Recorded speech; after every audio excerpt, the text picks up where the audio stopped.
Hello everyone, welcome to my channel and welcome back to my another new vlog. আমার ভিডিওতে তোমাদের সবাইকে অনেক অনেক ওয়েলকাম। তো আমি সুদীপা নিয়ে চলে এসেছি নতুন একটা ভ্লগ ভিডিও। যেদিনকার ভ্লগটা শেয়ার করছি সেদিনটা ছিল 31শে অক্টোবর, কালী পুজোর দিন 2024-এ।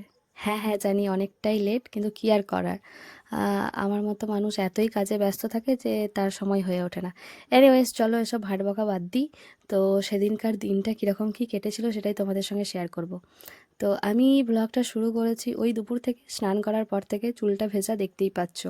আর এই যে ভূত চতুর্দশীর দিন আমি 14 প্রদীপ জ্বালাই, তার জন্য একটা থালি সেট রেডি করেছিলাম। তো সেদিন তো কোনো ভ্লগ করিনি, মানে সেরকম ভ্লগ করার কোনো কারণও ছিল না, বা কোনো কিছু, যাই হোক, কন্টেন্ট আমার কাছে ছিলও না সেই অর্থে। তো তারপরের দিন এই তো মা প্রদীপগুলো ধুয়ে রেখে দিয়েছে জ্বালানোর পর। তবে একবার জ্বালানোর পর সেই প্রদীপ আর জ্বালাতে নেই, তাই মা এগুলো ফেলে দেয়। কিন্তু আমার না খুব কষ্ট লাগে, কেন বলো তো? এত কষ্ট করে সুন্দর করে সাজাই, তারপর এগুলো ফেলে দিতে খুবই কষ্ট লাগে। কিন্তু মা বলে যে এই একবার প্রদীপ জ্বালানোর পর আর সেটাকে ব্যবহার করতে নেই। যাই হোক, এদিকে দেখছি বাপি চান করার পর প্রতিদিনই গীতা পড়ে, তো সেটাই পড়ছিল। আর মা এদিকে কী সমস্ত কাজকর্ম করছিল সেটাই দেখতে আমি রান্নাঘরে একটু উকিঝুঁকি মারতে এসেছি। আর ওখানে একটা শাড়ি পরেছিল, সেটা মা শাড়িতে পাড় বসাচ্ছিল। এই তো দেখছি কি কি রান্না হয়েছে, এখানে শাক ভাজা, এখানে পোস্তর বড়া করা হয়েছে, যেটা আলু দিয়ে অবশ্যই। আর কি কি রান্না হবে জানি না, তবে এখানে দেখছি তেঁতুল গোলা জল রয়েছে। যাই হোক, ওটা কপালে গুলবে নাকি গুলে রান্নায় দেবে সেটাই দেখার। এনিওয়েজ, তো মা রান্না বান্না করতে থাক, চলো আমি নিজের কাজকর্ম করি। এখানে দেখছি একটা পাঁচমিশালি সবজি হচ্ছে, যেটা শীতকালে সত্যিই খেতে খুব ভালো লাগে। তারপর আমি গেলাম ছাদে একটু আমার চুল শুকাতে। চুলে স্নান করেছি, আর তখন তো ওই শীতকাল প্রায়ই, তো সেই জন্য আমি ছাদে গেলাম। ছাদে গিয়ে দেখছি কঠিন অবস্থা। তার আগে দেখতে পাচ্ছ যে ত্রিপলগুলো অনেক ছিল এক জায়গায় জড়ো হয়ে। তো সেটা কিছুই না, ধান মেলা রয়েছে, তো যখন তখন বৃষ্টি আসতে পারে, বা যাই হোক কিছু শিশিরে রাতের বেলায় ভিজে যেতে পারে। তো সেই ধানগুলো জড়ো করার পর আর কি ওগুলো ঢেকে দেওয়া হয়। আর এদিকে দেখো তরুলতার গাছটার কি অবস্থা। ফুল নেই, ফুলগুলো সব শুকিয়ে গিয়েছে, সেখান থেকে প্রচুর বীজ হয়েছে। এই বীজ থেকে আবার নিচে দেখছি দুটো গাছও বেরিয়েছে। এরপরে আবার এই গাছগুলো, মানে ওই বীজগুলো থেকে আবার গাছ বেরোবে। আর এদিকে দেখো কত সুন্দর, এখানে অনেকগুলো তরুলতা ফুলের চারা বেরিয়েছে। আবার আমি ওখানে চারা ফেলেছিলাম। আর এদিকে দেখো অপরাজিতা গাছটা খুব সুন্দর হয়েছে। আর অ্যালোভেরা গাছগুলো সত্যিই ভীষণই সুন্দর হয়ে রয়েছে। তারপর আমি ধানের ওপরেই গিয়ে দাঁড়ালাম, কারণ পাশে আর কোথাও ফাঁকা জায়গা ছিল না যেখানে রোদ ছিল। তো ধানের ওপরে গিয়েই আমি লোকজনও দেখছিলাম, আর তার সঙ্গে একটু চুলও শুকাচ্ছিলাম। আমার বেশ ভালো লাগে ছাদে বসে বসে এই লোকজন পেরিয়ে যায়। আমাদের অ্যাকচুয়ালি একদম মেন রোডের ওপরেই ঘর, তো তো সেটাই আমি বসে বসে দেখি যে লোকজনগুলো পেরিয়ে যায়। আর আমার চুলটার দেখো কি জঘন্য দশা। আমি কি কুক্ষণে যে ওই স্টেপ কাটতে গিয়েছিলাম, নিচের দিকে কোনো চুলই নেই, মনে হচ্ছে পুরো ফাঁকা একদম আমার চুলে। পুরো সেই মনে হচ্ছে টাকলা হয়ে গিয়েছে আমি, মানে এত জঘন্যভাবে চুলটা আমার কেটে দিয়েছিল। আমি প্রথমে বুঝতে পারিনি, তারপর সবাই বলছিল একদম পাখির বাসা। কারণ দেখো মাথার ওপর দিকটাতে মানে ওপর দিকটাতে মনে হচ্ছে চুল রয়েছে, নিচের দিকটা একদম কিচ্ছু নেই, একদম জঘন্য করে দিয়েছে। যাই হোক, তো আগের দিন ভিডিওতে বলেছিলাম ওই যে মরণকালে ওষুধ খাওয়ার ব্যাপারটা, এটা হয়েছে আজকেই দেখো। আমি কালী পুজোর দিন যে প্রদীপগুলো দেবো, সেই প্রদীপগুলো এখনও আমার রং করা হয়নি। বিকেলবেলায় আমার মনে হয়েছে না, সন্ধ্যাবেলায় তো প্রদীপগুলো জ্বালাতে হবে, এবার রং করা যাক। তো এই হচ্ছে অবস্থা। আগের ভ্লগে আমি বলেছিলাম, ভূত চতুর্দশীর ভ্লগে, সরি সরি, ধনতেরাসের ভ্লগে, যে আমি কালী পুজোর দিন 5টা, আর ধনতেরাসের দিন একটা, আর ভূত চতুর্দশীর দিন 14টা প্রদীপ জ্বালাই। তো সেই কালী পুজোর 5টা প্রদীপ নিয়ে আমি এবার এসেছি না, এবার আমাকে প্রদীপগুলো রং করতেই হবে, তাই আমি করছি। তখন বিকেল প্রায়, মানে কি বলবো, আমার এই রকমই অবস্থা হয়। আমি আগের ভ্লগে এটাও বলেছিলাম যে অবশেষে আমি রং করি। কোনো কোনো সময় এরকমও হয় যে কাঁচা রং একটার ওপর আরেকটা রং করতে গিয়ে দুটো মিক্সড হয়ে গিয়ে যা তা অবস্থা হয়, সেই অবস্থায় আমি প্রদীপ জ্বালাই। মানে আমি এতটাই কাজের মানুষ। ঠিক এই কারণেই আমার ভ্লগগুলো দিতে দেরি। অবশ্য শুধু এই কারণে নয়, নানা রকম কাজ থাকে, আরও নানা রকম শারীরিক মানসিক অবস্থা, যার জন্য আমার দেরি হয়ে যায়। একের পর এক নানা রকম শারীরিক রোগ, মন খারাপ, আরও কাজের ব্যস্ততা, ওয়েদার খারাপ, আরও নানা রকম সব কিছু মিলিয়ে আমার এই অবস্থাই হয়। যাই হোক, এই কাজটা আমি খুব মন দিয়ে করি, আর এই জন্যই আমার ফেস্টিভ্যাল অফ লাইটস, মানে এই রম- আলোর উৎসব আমার সত্যিই খুবই ভালো লাগে। তো যাই হোক, প্রদীপ টদীপ রং করার পর সন্ধেবেলায় এই যে আমি এই নতুন জামাটা পরে নিয়েছি, এই জামাটাও আমার আরও 2 বছর আগের কেনা। যাই হোক 100 টাকায় কিনেছিলাম এই কুর্তিটা, ভীষণ ভালো। পৌষ মেলা মানে ভাঙা মেলার দিন 100 টাকায় এই সমস্ত কুর্তিগুলো দিয়ে দিচ্ছিলো, তো সেদিনই আমি কিনেছিলাম। আর এই লাল কালারটা আমার সত্যি ভীষণ ভালো লাগে, আর আমাকে পরেও দেখছি বেশ ভালো লাগছে। আমি সন্ধ্যেবেলায় রেডি হয়ে গিয়েছি, কারণ প্রত্যেক বছরই না ওই কালী পুজোর দিন সন্ধ্যেবেলায় আমরা সবাই আমাদের গ্রামে যত মন্দির আছে সেখানে সবাই মোমবাতি প্রদীপ এসব দিতে চাই। তো মাও এই দেখো একটা লাল রঙের নতুন শাড়ি পরে নিয়েছে, এদিকে দেখছি সবাই হুটোপাটা করছে। মা সন্ধে জ্বালছিল বেসিক্যালি। তো বাড়িতে সন্ধে জ্বালার পর এবার আমাদের মনসা মন্দিরে, তারপর বেলাইচণ্ডী মন্দিরে, তারপর অবশ্যই কালী মন্দিরে যাব সবাই প্রদীপ জ্বালাতে বা মোমবাতি জ্বালাতে। আমাদের ঘরটাতেও লাইট লাগানো রয়েছে, তবে এইদিকে টিম টিম করে জ্বলছে। যাই হোক, কী আর করব, এই দশা। আসলে এগুলো অনেক পুরনো, ওই যতদিন যাই আর কি, যেভাবে যাই। এক্ষুনি জ্বলছিল, জ্বলতে জ্বলতে আবার এরকম অবস্থা। আর এটা বাইরের দিকটা, সব্বার ঘরেই লাইট লাগায়, আমাদের পাশের বাড়িতে ওদের অনেক লাইট লাগিয়েছে।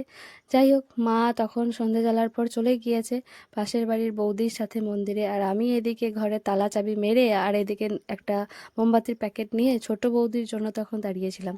সেই বছরটা ছোট বৌদির প্রথম কালী পুজো ছিল। আসলে ওকে সাথে নিয়ে যাব করে দাঁড়িয়ে আছি, তবে আমি এদিকে রেডি হয়ে দাঁড়িয়ে আছি, তার পাত্তা নেই। যাই হোক, কখন আসে দেখা যাক, আর আমি ডেকেই যাচ্ছি, এসো গো, হলো গো, আর সাজতে হবে না, চলো। তো যাই হোক, অবশেষে ম্যাডাম এলেন। তারপরে এই তো প্রথমে আমাদের মন্দিরে যাচ্ছিলাম। আসলে মা আর ওই বৌদির সাথেই যাওয়ার কথা, কিন্তু ওদের এত তাড়া ছিল যে ওরা চলে গিয়েছে আমাদেরকে না নিয়ে। তো প্রথমেই অবশ্যই আমাদের মন্দিরে মানে আমাদের মা মনসা মন্দিরে আসি। এখানে দেখছি যে অনেকে এসে সবাই ওই প্রদীপ মোমবাতি জ্বালিয়ে চলে গিয়েছে। আমি বাড়িতেই প্রদীপ দিই, মন্দিরগুলোতে আর প্রদীপ দিই না, মোমবাতিই জ্বালাই। তো এখানে এসে ওই যে প্রথমে মোমবাতি জ্বালিয়ে নিলাম, আর আমি চেষ্টা করি বেশিরভাগই লাল মোমবাতিগুলো দিতে, কারণ পুজোর ব্যাপার তো, মন্দির তো, তাই আমার এটা খুব ভালো লাগে। এবারে মোমবাতিগুলো অনেকটাই ছোট হয়ে গিয়েছে। আসলে আমি তো প্রদীপ কিনি, মোমবাতি তত কিনি না। যাই হোক, তারপর এটা হচ্ছে আমাদের ষষ্ঠীতলা, মা ষষ্ঠীকে দেখাই যাচ্ছে না তখন। ওই জায়গাটা কীরকম একটা হয়ে গিয়েছিল, একদম ঘাসে ঢেকে গিয়েছিল। যাই হোক, তারপরে এখন সমস্ত কিছু ঠিকঠাক করা হয়েছে। তারপর মনসা তলায় একটা তুলসী মঞ্চ আছে, সেখানে জ্বালিয়ে দিলাম। তারপর যেখানটাতে ওই বলিদান হয় সেখানটাতেও সবাই জ্বালিয়েছে, ওই জায়গাটাতেও জ্বালিয়ে দিলাম। তো এখান থেকে জ্বালিয়ে তারপর যাব বেলাইচণ্ডী মন্দিরে, পাশেই আছে। তো বছরে এই একটা দুটো দিনই সব মন্দিরগুলো যাওয়া হয়। আর ছোটো বৌদিকেও নিয়ে গেলাম, সেবার ওর প্রথম ছিল, তাই আমি ঘুরে ঘুরে সব জায়গা নিয়ে যাচ্ছিলাম। আর এখানে অবস্থাটা দেখো ভুতুড়ে মতো, আর এখানে মন্দিরটার অবস্থাও খুব খারাপ। ওই বেলাইচণ্ডী মন্দিরটা সেবার প্রথম হচ্ছিল, সিঁড়ি টিড়ি হয়নি, এই বাঁশের ওপর দিয়ে, আর বাঁশগুলো সব নড়ছে। ছোটো বৌদিকে বলেছিলাম তোমার আসার দরকার নেই, তুমি ওখানেই দাঁড়াও। আর পেছন থেকে আমাকে একটা কাকিমা বলে যাচ্ছে, এই তুই কিন্তু পড়ে যাবি, দেখিস বাবু সাবধানে, পড়ে গেলেই তোর পা ভেঙে যাবে আর অনেকটা নিচেও কিন্তু ঢুকে যাবি। যাই হোক, মায়ের নাম করে মোমবাতিটা জ্বালাতে পেরেছি, বেশ ভালোই লাগছিল। ওখানে মোমবাতি জ্বালানো হয়ে গেলে এবার যাচ্ছি কালী মন্দিরের দিকে। তো আসার পথে তখন আবার মায়ের সাথে দেখা হলো, মাকে আবার সঙ্গে করে নিয়ে এসেছি। আসলে ওই বৌদি ভাই বলছিল যে চলো কাকিমণি, আর আমি তো একা একা যাব, আর আমিও দেখলাম মা এলে বেশ সুবিধাই হয়। মায়ের তো কাজ ছিল না, মা ঘরে তো সন্ধ্যা জেলেও দিয়েছে, তাই মাকে আবার সাথে করে নিয়ে এলাম। তো এই কালী পুজোটা হয় আমাদের গ্রামের একদম শেষ প্রান্তে। তো এটা বেসিক্যালি বাগদি যারা রয়েছে, বাগদি সম্প্রদায়, তারাই এই কালী পুজোটা করে থাকে। মানে বাগদি পাড়াতে হয় বেসিক্যালি, বাকি পুজোগুলো যাচাপাড়াতেই হয়, সরস্বতী পুজো, লক্ষ্মী পুজো, আমাদের মনসা পুজো, আরও চাচা পুজো। তবে আমাদের গ্রামে দুর্গা পুজো হয় না। তবে কালী পুজোতে ভীষণই ধুমধাম হয়, আর কালী পুজোটা বাগদি পাড়ার লোকরাই করে থাকে, বাগদি সম্প্রদায়ের যে মানুষজন রয়েছে বেশ ভীষণ ভালো করে করে। এদিকে দেখছো ভোগের লুচি চলছে, গ্রামের বৌদিগুলো করছে, বেশ সুন্দর আলপনাও দেওয়া হয়েছে। তো আমি প্রথমে একটা দরজায় দিলাম, তারপর এখানে মায়ের বেদির সামনে একটা দিলাম। মাকে এখনও বেদিতে তোলা হয়নি, আসলে আমাদের এইখানেই মা কালীকে তৈরি করা হয়, তাই জন্যই এখানেই মা কালী রয়েছে। আর একটু পর সবাই মিলে বেদিতে তুলবে। এখানে দেখো সমস্ত নৈবেদ্য, পুজোর যোগাযন্ত্র সব কিছু রেডি। আর এদিকে যা হয় আর কি, ছোটো ছেলেপিলেগুলো সব মোবাইল নিয়ে খেলছে। আর এই যে আমাদের মায়ের মূর্তিখানা কি ভীষণ সুন্দর। আমি কিন্তু দেখতে আসি প্রত্যেক বছরই পুজো, অনেকটাই রাত করে শুরু হয় এখানে। বেশিরভাগ বছরই আমি খেয়ে দিয়ে তারপরে আবার আসি। মাও আসে, বাপিও আসে। গ্রামের খুব কম মানে এই আমাদের সম্প্রদায়ের মানুষ খুব কমই যায়, কিন্তু সে যাক আর নাই বা যাক, আমার খুব ভালো লাগে। আর কালী মন্দিরের পাশেই গ্রামের শেষে আমাদের একটা গাছমঙ্গলা তলা রয়েছে মা মনসার, মন্দিরের ওখানে একটা আছে, তো এখানে সবাই প্রদীপ জ্বালায়, মোমবাতি জ্বালায়, আমিও এখানে একটা মোমবাতি জ্বালিয়ে দিলাম। আর কি সুন্দর লাগছে এই জায়গাটা দেখতে, অসম্ভব সুন্দর। তারপর বাড়ি চলে আসলাম, এই যে বাড়িটা কি সুন্দর।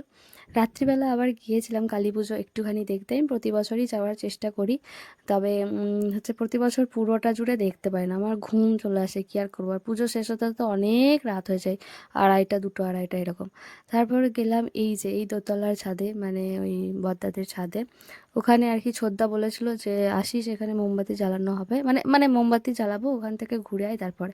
তো এসে দেখছি ওরা আর আমাদের জন্য অপেক্ষা করতে পারেনি, ওরা নিজেরাই জ্বালিয়ে দিয়েছে চারিদিক। যাই হোক, আর ওপর থেকে আমি একবার পুরো গ্রামটা দেখে নিলাম। সবারই বাড়িতে মোমবাতি জ্বলে প্রায় শেষ, কি আর বলবো। আমরা আসলে সব মন্দিরগুলো অনেক ঘুরে ঘুরে দেখছিলাম। আসলে ছোট ছোট বৌদির এবার প্রথম তো, তাই ও অনেক সব ঘুরে ঘুরে দেখছিল। ওই যে নিচের ছাদে ওপর ছাদে সব মোমবাতি জ্বালানো হয়েছে, আশেপাশের বাড়ির সবাই জ্বালিয়েওছে। অনেকের প্রায় শেষের দিকে মোমবাতি জ্বলে। যাই হোক, কি ভীষণ সুন্দর লাগে চারিপাশটা যখন আলোতে হয়। এবারে খুব কমজনই ঘরে লাইটিং করেছে, তাই জন্য আর কি অতটাও বোঝা যাচ্ছে না। নিচে এসে দেখলাম মা এবার সব জায়গায় মোমবাতি দিতে শুরু করেছে আর কি।